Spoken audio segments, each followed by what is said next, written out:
بسم اللہ الرحمن الرحیم۔ محترم ساتھیو، السلام علیکم۔ خاندان اہل بیت کو ظلم و زیادتی اور بد سلوکیوں کا نشانہ بنانے والے بنو امیہ کی خلافت کا عبرتناک انجام کس حکمران کے ہاتھوں ہوا؟ محترم ساتھیو، بنو امیہ کی خلافت کا آغاز معاویہ ابن ابی سفیان کی خلافت سے ہوا۔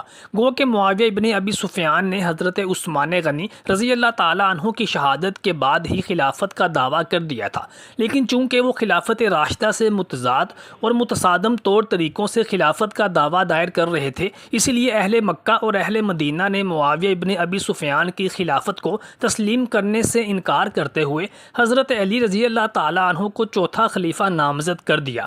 لیکن حضرت علی رضی اللہ تعالیٰ عنہ کو معاویہ ابن ابی سفیان نے خلیفہ تسلیم نہ کیا اور انہیں حضرت عثمان غنی رضی اللہ تعالیٰ عنہ کے قاتلین میں گردانا اور عثمان غنی رضی اللہ تعالیٰ عنہ کی شہادت کا بدلہ لینے کا سہارا لے کر ہمیشہ حضرت علی رضی اللہ تعالیٰ عنہ پر تان و تشنیع کے تیر برسائے، جس کے نتیجے میں جنگ صفین وقوع پذیر ہوئی۔ لیکن جب حضرت علی رضی اللہ تعالیٰ عنہ شہادت کے رتبے پر فائز ہوئے اور ان کے بڑے صاحبزادے امام حسن مجتبیٰ علیہ السلام مسلمانوں کے 5ویں خلیفہ کے طور پر سامنے آئے تو انہوں نے مسلمانوں کو مزید خانہ جنگیوں سے اور آزمائشوں اور فتنوں سے بچانے کی غرض سے معاویہ ابن ابی سفیان کو خلافت تفویض فرما دی، اور یوں معاویہ ابن ابی سفیان بلا شرکت غیرے اب مکمل اسلامی سلطنت کے خلیفہ کے طور پر سامنے آئے، اور یہیں سے بنو امیہ کی خلافت کا آغاز ہوا۔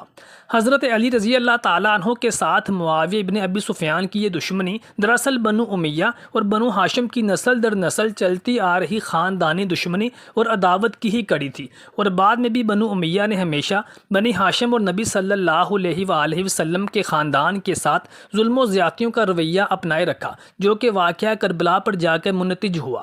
لیکن واقعہ کربلا کے بعد بھی بنو امیہ نے نبی کریم صلی اللہ علیہ وآلہ وسلم کی آل اولاد پر ظلم و ستم کے پہاڑ توڑنے بند نہ کیے، اور امام زین العابدین علیہ السلام کو بھی زہر دلوا کر صرف اسی لیے شہید کر دیا گیا کہ وہ نبی کریم صلی اللہ علیہ وآلہ وسلم کے خاندان بنی ہاشم سے تعلق رکھتے تھے، اور لوگ ان کی عبادت، ریاضت اور امامت سے متاثر ہو کر خلیفہ وقت اور حکمرانوں کو بھول بیٹھے تھے، اور امام زین العابدین علیہ السلام کی بڑھتی ہوئی مقبولیت سے خوف زدہ ہو کر انہیں زہر دے کر قید خانے میں شہید کروا دیا گیا۔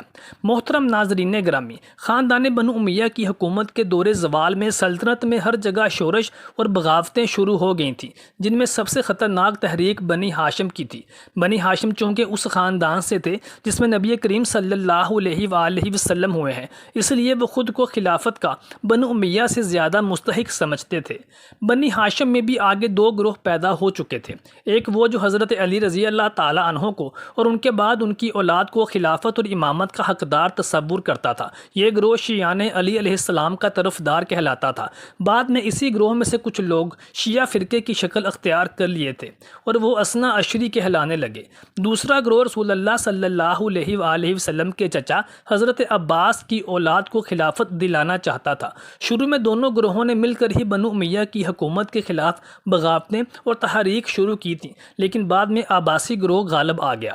ابو عباس کی دعوت بنو امیہ کے خلیفہ عمر بن عبد العزیز کے زمانے میں ہی شروع ہو چکی تھی، مگر بنو امیہ کے ایک کمزور خلیفہ ہشام کے دور میں اس نے سند اختیار کر لی۔ امام حسین رضی اللہ تعالیٰ عنہ کی شہادت کے بعد شیعان علی علیہ السلام نے منصب امامت امام حسین علیہ السلام کے صاحبزادے امام زین العابدین علیہ السلام کو پیش کیا، لیکن جب انہوں نے قبول نہیں کیا تو شیعوں نے حضرت علی علیہ السلام کے غیر فاطمی فرزند محمد ابن حنفیہ کو امام بنا لیا۔ غیر فاطمی بیٹے سے مراد حضرت علی رضی اللہ تعالیٰ عنہ کے وہ صاحبزادے جو سیدہ فاطمہ بنت محمد صلی اللہ علیہ وآلہ وسلم کے بطن مبارک سے پیدا نہیں ہوئے تھے، بلکہ حضرت علی رضی اللہ تعالیٰ عنہ کی کسی اور زوجہ سے تولد ہوئے تھے۔ ان کے امام نامزد ہونے سے امامت کا منصب اہل نبوی صلی اللہ علیہ وآلہ وسلم سے علوی شاخ میں منتقل ہو گیا۔ محمد بن حنفیہ کے بعد ان کے بیٹے ابو ہاشم عبداللہ جانشین ہوئے، اور ایران میں ان کی دعوت خفیہ انداز میں پھیلتی رہی۔ 100 ہجری میں ابو ہاشم نے شام میں وفات پائی۔ اس وقت ان کے خاندان میں سے کوئی شخص ان کے پاس موجود نہیں تھا۔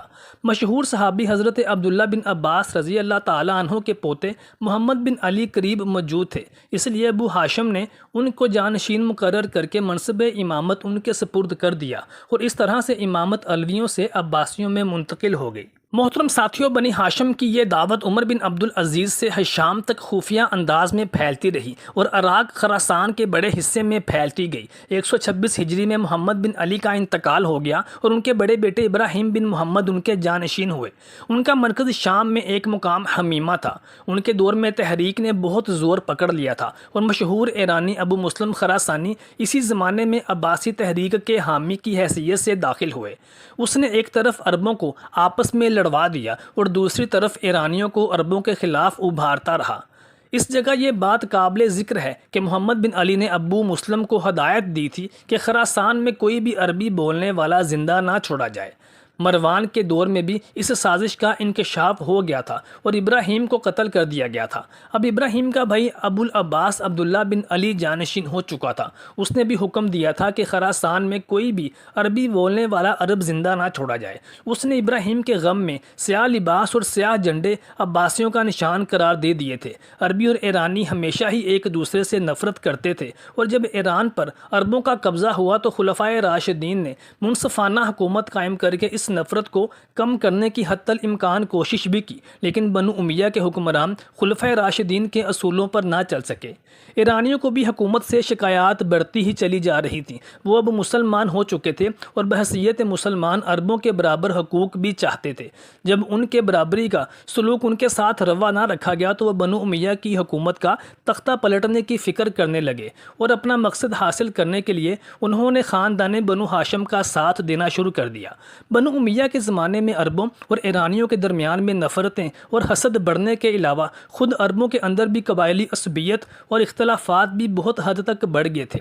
اب یہ ہماری بڑی بدقسمتی کہہ لیں کہ رنگ اور نسل کے یہ اختلافات جن کو مٹانے کے لیے اسلام کا وقوع پذیر ہونا طے تھا، اتنی جلدی پھر سر اٹھانے لگے اور ایک قبیلہ دوسرے قبیلے والوں کے ساتھ ظلم اور زیادتی کرنے لگا۔ اس اختلافات کی وجہ سے عربوں کی قوت کمزور ہوتی چلی گئی اور بنو امیہ کا سب سے بڑا سہارا چونکہ عرب ہی تھے، اس لیے ان کی قوت کمزور پڑنے سے بنو امیہ کی سلطنت بھی کمزور پڑنے لگی۔ اسلامی دنیا کی یہ حالت تھی کہ بنی ہاشم کے حامیوں نے ایرانیوں کی مدد سے خراسان میں بغاوت کر دی تھی۔ ہشام کے نااہل جانشین اس بغاوت کا مقابلہ نہ کر سکے۔ اس جد و جہد میں ایک ایرانی سردار ابو مسلم خراسانی سے بنی ہاشم کو بہت زیادہ مدد ملی۔ وہ بڑا متعصب، ظالم اور سفاک ایرانی تھا، لیکن زبردست تنظیمی صلاحیتوں کا مالک تھا۔ بنی ہاشم کے یہ حامی ماورائے النہر اور ایران پر قبضہ کرنے کے بعد عراق میں داخل ہونے میں کامیاب ہو چکے تھے، جہاں بنی امیہ کے آخری حکمران مروان بن محمد نے دریائے زاب کے کنارے ان کا مقابلہ کیا، لیکن ایسی شکست کھائی کہ راہ فرار اختیار کرنے پر مجبور ہوا۔ بعد میں مروان بن محمد پکڑا گیا اور اس کو قتل کر دیا گیا۔ دارالخلافہ دمشق پر بنی ہاشم کا قبضہ ہو چکا تھا اور بنی ہاشم کی شاخ بنی عباس کی حکومت قائم ہو گئی تھی۔ بنو امیہ کا آخری حکمران محمد بن مروان تھا، جس کو مروان ثانی بھی کہا جاتا ہے۔ مروان ثانی عمر رسیدہ، تجربہ کار، مستقل مزاج اور بہادر خلیفہ تھا۔ جب تخت نشین ہوا تو اس وقت اموی حکومت درہم برہم ہو چکی تھی۔ خود اموی حکومت میں اختلافات پیدا ہو چکے تھے۔ دربار شام مختلف گروہ بندیوں میں بڑھ چکا تھا۔ مصری اور یمنی قبائل کی کشمکش سے خانہ جنگیوں کی سی کیفیت پیدا کر دی تھی۔ خارجی الگ سے سرگرم عمل تھے اور سب سے بڑھ کر کے دعوت عباسی سارے ملک میں جنگل کی آگ کی طرح پھیل چکی تھی اور اس کے داعی ملک کے کونے کونے میں گھوم پھر کر عوامی جذبات کو امویوں کے خلاف بھڑکا کر اپنی کامیابی کے لیے راہ ہموار کرنے کی کوششیں کر رہے تھے۔ اس موقع پر شرپسند عناصر خاندان نبوت صلی اللہ علیہ وآلہ وسلم پر ہونے والے ظلم و ستم اور خاص طور پر 61 ہجری میں وقوع پذیر ہونے والے سانحۂ کربلا کو بڑھا چڑھا کر پیش کرتے تھے اور اس طرح سے اپنے حامیوں کی ایک اچھی خاصی تعداد انہوں نے خاندان اہل بیت کی ہمدردی کے سبب سے اکٹھی کر لی تھی، جس نے بنو امیہ کے تابوت میں آخری کیل ٹھونکنے کا کام کیا تھا۔ ان خوارج اور شرپسند عناصر سے جن کو عباسیوں کی زبردست پشت پناہی حاصل تھی، گو کہ یہ شرپسند عناصر اور خوارج مٹھی بھر تھے، تعداد میں بہت کم تھے، لیکن ان کے پیچھے عباسیوں کی کثیر فوج تھی جو کہ جدید اسلحے سے لیس تھی اور ان کی تعداد بھی اس قدر تھی کہ امویوں کو شکست دینے کے لیے کافی تھی۔ لیکن مروان ثانی نے بہادری اور جرت کا مظاہرہ کرتے ہوئے خود ہی ان سے نپٹنے کے لیے 1,20,000 سے زائد کا لشکر لے کر دریائے زاب کے کنارے خیمے ڈال لیے اور ان کے مقابلے کا اعلان کر دیا۔ یہاں عباسیوں اور امویوں کے درمیان آخری بار اس موقع پر اور اس مقام پر زبردست مارکہ آرائی ہوئی، جس میں مروان ثانی کو شکست ہوئی اور یوں ظلم اور بربریت کا استعارہ اور خاندان اہل بیت کا ازلی اور بدترین دشمن بنو امیہ اس کی خلافت اور حکومت کا خاتمہ ہوا اور عباسیوں کی خلافت کا آغاز ہوا۔ محترم ساتھیوں، آپ کو ہماری آج کی ویڈیو کیسی لگی اور مزید اس طرح کی ویڈیوز دیکھنا پسند کرتے ہیں تو کمنٹ سیکشن میں اپنی مرضی کا موضوع بتائیے۔ ہم کوشش کریں گے کہ آپ کو اس موضوع کے مطابق معلوماتی ویڈیو فراہم کر سکیں۔ محترم ساتھیوں، چینل کو سبسکرائب لازمی کیجیے۔